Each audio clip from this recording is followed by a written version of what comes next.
ناظرین، آج ہم آپ کے لیے لائے ہیں سلطنت عثمانیہ کے ان طاقتور بادشاہوں کی تاریخ جنہوں نے سلطنت عثمانیہ کو ایک بڑا سامراجیہ بنایا اور سلطنت عثمانیہ کو یورپ کی سرزمین تک پھیلا دیا۔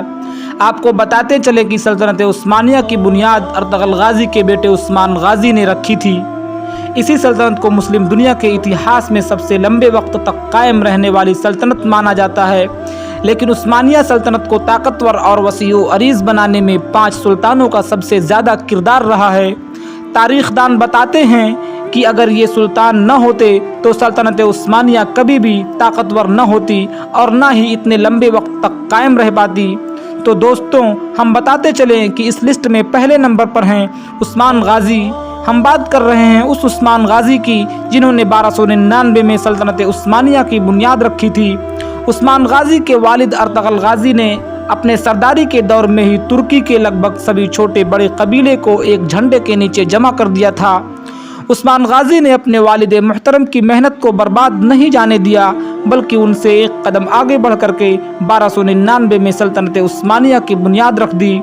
ناظرین، عثمان غازی بھی اپنے والد کی طرح بہادر تھے اور اپنی پوری زندگی میں کبھی بھی کوئی جنگ نہیں ہارے، اور چونکہ عثمان غازی ہی نے آٹومن امپائر کی بنیاد رکھی تھی، اس لیے وہ اس سامراج کے سب سے بڑے اور طاقتور سلطان بنے۔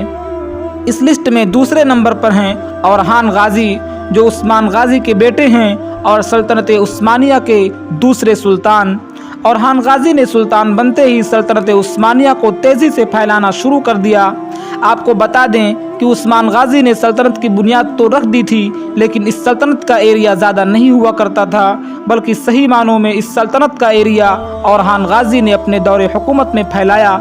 اورحان غازی کے دور میں پہلی بار سلطنت عثمانیہ یورپ میں داخل ہو گئی تھی۔ اورحان غازی نے سمندری راستوں سے یورپ کو فتح کرنا شروع کر دیا تھا۔ آپ کو بتاتے چلیں کہ اورحان غازی ہی سلطنت عثمانیہ کے وہ سلطان تھے جنہوں نے ینیچری جیسی خطرناک فوج بنائی تھی جو ہاری ہوئی جنگ کو بھی فتح میں بدل دیتی تھی، اور یہ فوج جنگ میں تب اترتی تھی جب ایسا محسوس ہوتا تھا کہ عثمانی سلطنت جنگ ہار جائے گی، اور پھر ینیچری فوج اس جنگ کا پاسا پلٹ دیتی تھی۔ ناظرین، اس لسٹ میں تیسرا نام ہے سلیمان دی میگنیفیسنٹ کا۔ یہ وہی سلطان ہیں جن کے بارے میں تاریخ دان بتاتے ہیں کہ انہی کے دور سلطنت میں سلطنت عثمانیہ سپر پاور بنی، اور یہی سلطان سلطنت عثمانیہ کے سب سے کامیاب سلطان رہے، اور ان کے دور میں زمین کے ساتھ ساتھ ایک بڑے سمندری حصے پر بھی سلطنت عثمانیہ کی حکومت بن گئی، اور یورپ کے بہت سے ملک سلطنت عثمانیہ کو ٹیکس دینے لگے، اور انہوں نے سلطنت عثمانیہ پر لگ بھگ 46 سال حکومت کی تھی اور زیادہ تر جنگ میں ہی رہا کرتے تھے۔ اسی وجہ سے ان کے دور حکومت میں سلطنت عثمانیہ یورپ کے بہت اندر تک داخل ہو گئی تھی۔ بدقسمتی سے ان کے چلے جانے کے بعد کوئی سلطان یورپ کے بہت اندر تک داخل نہیں ہو پایا اور سلطنت عثمانیہ کی فتوحات کم ہو گئی۔ ناظرین، اس لسٹ میں چوتھا نام ہے سلطان سلیم اول کا۔ وہی سلطان سلیم اول جو کہ سلطان سلیمان کے والد تھے۔ سلیمان دی میگنیفیسنٹ، جن کے دور حکومت میں سلطنت عثمانیہ سپر پاور بن گئی تھی اور اس کی سرحدیں مشرق سے مغرب تک پھیل گئی تھیں، وہ ان کے والد سلطان سلیم خان کی بہادری کی وجہ سے ہی ممکن ہو پایا تھا، اور آپ ان کی بہادری کا اندازہ اس بات سے بھی لگا سکتے ہیں کہ سلطنت عثمانیہ کا جتنا ایریا شروع کے 8 سلطانوں نے مل کر فتح کیا تھا، اتنا سلطان سلیم خان اول نے اکیلے ہی فتح کر لیا تھا، یعنی انہوں نے اپنے دور میں سلطنت عثمانیہ کو 2 گنا کر دیا تھا۔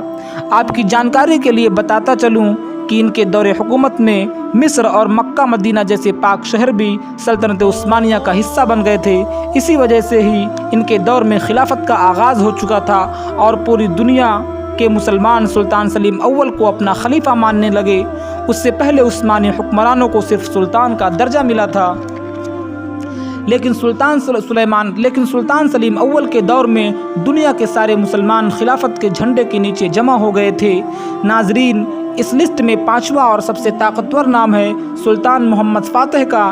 ہم بات کر رہے ہیں اس سلطان محمد فاتح کی جنہوں نے ناقابل تسخیر قسطنطنیہ کو فتح کر کے یورپ کے دل کو زخمی کر دیا، جس سے آج بھی یورپ بھول نہیں پایا ہے اور قیامت کی صبح تک نہیں بھول پائے گا، کیونکہ قسطنطنیہ یورپ کا مرکزی شہر تھا اور سلطان محمد فاتح نے قسطنطنیہ کا محض 21 سال کی عمر میں فتح کر کے دکھا دیا تھا کہ مسلمانوں کے لیے دنیا کی کوئی بھی چیز ناقابل تسخیر نہیں ہے۔ اس کے علاوہ بھی سلطان محمد فاتح نے اپنے دور سلطنت میں ایسے کارنامے انجام دیے جن کا احاطہ کرنا اس مختصر سے وقت میں ممکن نہیں ہے۔ ناظرین، اگر آپ کو ہماری یہ ویڈیو پسند آئی ہو تو اسے لائک کریں، شیئر کریں اور ہمارے چینل کو ضرور سبسکرائب کریں تاکہ ہماری ہر آنے والی ویڈیو آپ تک سب سے پہلے پہنچ سکے۔